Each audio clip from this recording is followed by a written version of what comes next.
ದರ್ಶನ್ಗೆ ಇಂದು ಕೂಡ ಸಿಗಲಿಲ್ಲ ಬೇಲ್. ದಾಸನಿಗೆ ಬೇಗ ಬೇಲ್ ಸಿಗೋದು ಡೌಟ್ ಆಗಿದೆ. ಇವತ್ತು ಸೆಷನ್ ಕೋರ್ಟ್ನಲ್ಲಿ ಎಸ್ಪಿಪಿ ಪ್ರಸನ್ನಕುಮಾರ್ ಭರ್ಜರಿ ವಾದ ಮಂಡನೆ ಮಾಡಿದ್ರು. ದರ್ಶನ್ ಪರ ವಕೀಲ ಸಿ.ವಿ. ನಾಗೇಶ್ ಕಳೆದ 3 ದಿನಗಳಿಂದ ಏನು ಭರ್ಜರಿ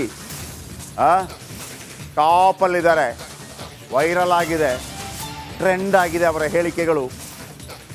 ಈಗ ಸಿ.ವಿ. ನಾಗೇಶ್ ವಾದಕ್ಕೆ ಫುಲ್ ಟಕ್ಕರ್ ಕೊಟ್ಟಿದ್ದಾರೆ ಎಸ್ಪಿಪಿ ಪ್ರಸನ್ನಕುಮಾರ್. ಈಗ ಇಲ್ಲಿ ತನಕ ಭಾಳ ಖುಷಿಯಲ್ಲಿದ್ದ ದರ್ಶನ್ ಫ್ಯಾನ್ಸ್ಗಳಿಗೆ ಮತ್ತೆ ಡವ ಶುರುವಾಗಿದೆ.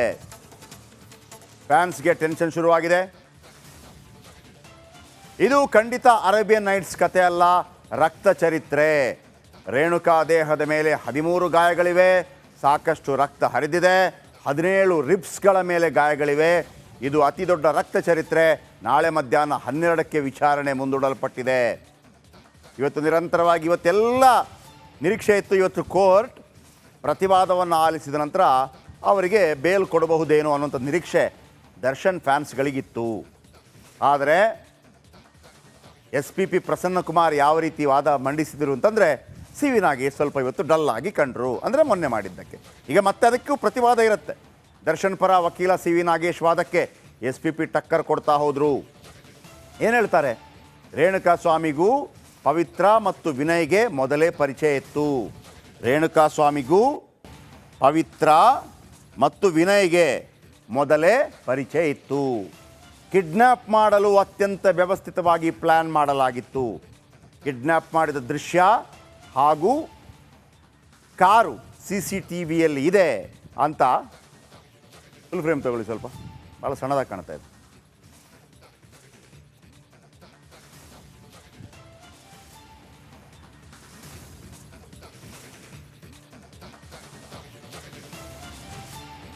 ನೋಡಿ ಸಿ.ವಿ. ನಾಗೇಶ್ ಯಾವ ರೀತಿ ವಾದ ಮಂಡಿಸ್ತಾರೆ. ಸಾಮಾಜಿಕ ಜಾಲತಾಣದಲ್ಲಿ ದರ್ಶನ್ ಅಪರಾಧಿ ಎಂಬಂತೆ ಬಿಂಬಿಸಲಾಗ್ತಾ ಇದೆ.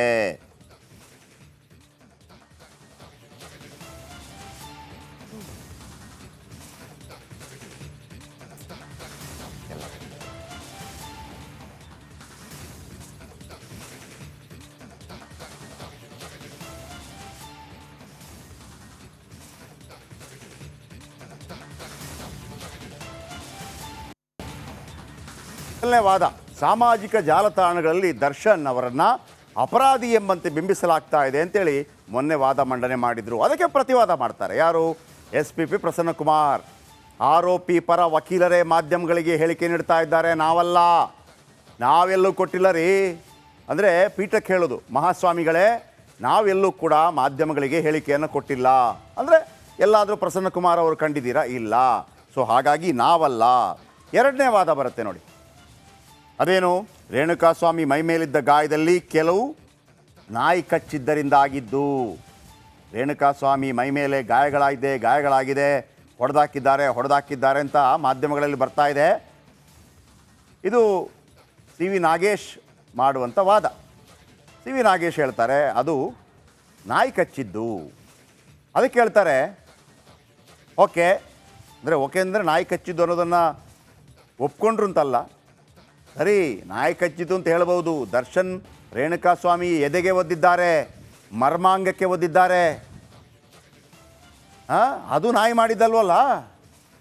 ಎದೆಗೆ ಒದ್ದಿದ್ದ ನಾಯಿನ, ಮರ್ಮಾಂಗಕ್ಕೆ ಒದ್ದಿದ್ದ ನಾಯಿನ ಅನ್ನೋ ರೀತಿಯಲ್ಲಿ ವಾದ ಮಾಡಿದ್ದಾರೆ. ವಾದ ನಂಬರ್ 3.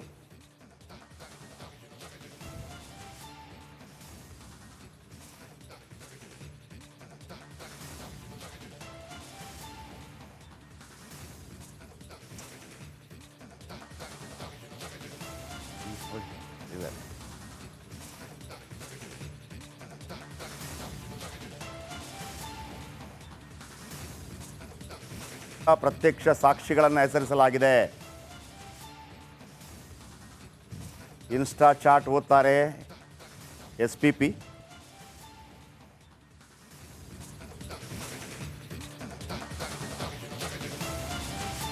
ಕೊಲೆಯಾದ ವ್ಯಕ್ತಿಗೂ ಆರೋಪಿಗಳಿಗೂ ಮೊದಲೇ ಪರಿಚಯ ಇತ್ತು ಅಂತ ವಾದ ಮಾಡ್ತಾರೆ.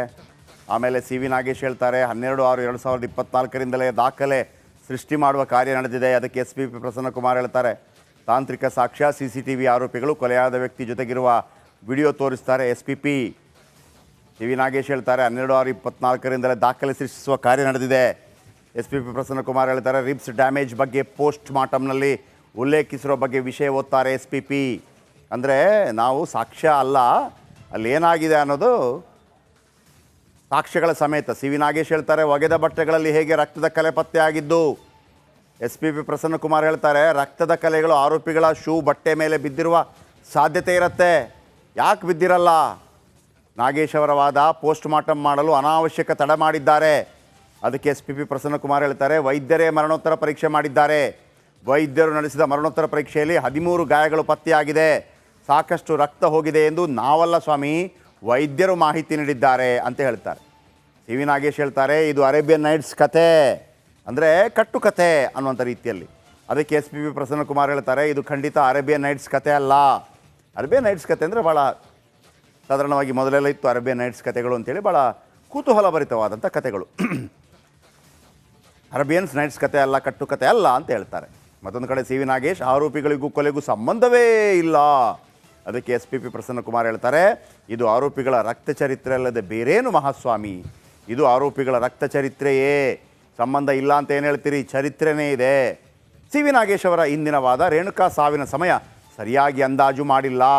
ಅದಕ್ಕೆ SPP ಪ್ರಸನ್ನಕುಮಾರ್ ಹೇಳ್ತಾರೆ, ಫೋಟೋಗಳು ಹಾಗೂ ವೈದ್ಯಕೀಯ ಪರೀಕ್ಷೆ ಪ್ರಕಾರ ಸಾವಿನ ಸಮಯ ಊಟ ಸೇವನೆ ಬಳಿಕ ಕೆಲವೇ ಗಂಟೆಗಳಲ್ಲಿ ಆಗಿದೆ.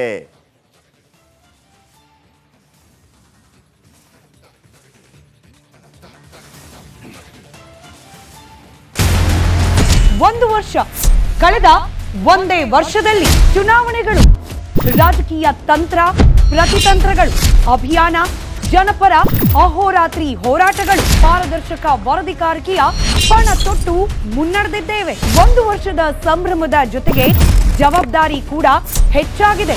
ಮತ್ತಷ್ಟು ಮುನ್ನುಗ್ಗಿ ಜನಪರ ನಿಲ್ಲುವ ಉತ್ಸಾಹ ಕೂಡ ಹೆಚ್ಚಿದೆ. ಯಾಕಂದ್ರೆ ಇದು ರಿಪಬ್ಲಿಕ್ ಕನ್ನಡ, ನಿಮ್ಮದೇ ಧ್ವನಿ. ಒಂದು ವರ್ಷದ ನಿರ್ಭೀತ ಪತ್ರಿಕೋದ್ಯಮ ರಿಪಬ್ಲಿಕ್ ಕನ್ನಡ, ಇದು ನಿಮ್ಮ ಧ್ವನಿ.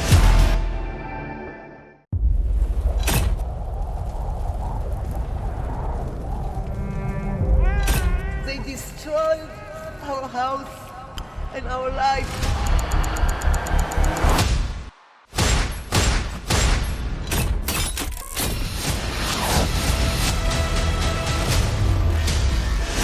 ಹಮಾಸ್ ಉಗ್ರರ ದಾಳಿ ಭಯಂಕರವಾಗಿದೆ.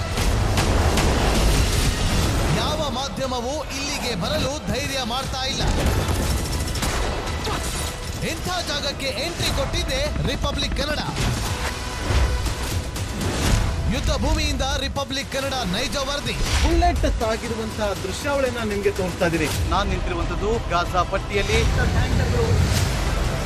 ಹಮಾಸ್ ಬಂಡುಕೋರರು ಹಿಡಿದಿದ್ದ ವೆಪನ್ಗಳಿದು. ಇದು RPG-29 ಲಾಂಚರ್. ಛಿದ್ರಗೊಂಡಿರುವ ಕಟ್ಟಡಗಳು. ಈ ಮನೆಯಲ್ಲಿದ್ದಂತಹ ಬಾಡಿಗಳನ್ನ ಸುಟ್ಟು ಕರಕಲಾಗಿದೆ. 6,000 ಸಾವಿನ ಗಡಿ ದಾಟಿದೆ, ನರಕವನ್ನಾಗಿ ಮಾಡಿಬಿಟ್ಟಿದ್ದಾರೆ. 31 ದಿನಗಳಿಂದ ಯುದ್ಧ ಭೂಮಿಯಲ್ಲಿ ನಿಂತು ರಿಪಬ್ಲಿಕ್ ಕನ್ನಡ ವರದಿ ಮಾಡ್ತಾ ಇದೆ. That powerful people come from powerful places. ಒಂದು ವರ್ಷದ ನಿರ್ಭೀತ ಪತ್ರಿಕೋದ್ಯಮ ರಿಪಬ್ಲಿಕ್ ಕನ್ನಡ, ಇದು ನಿಮ್ಮ ಧ್ವನಿ.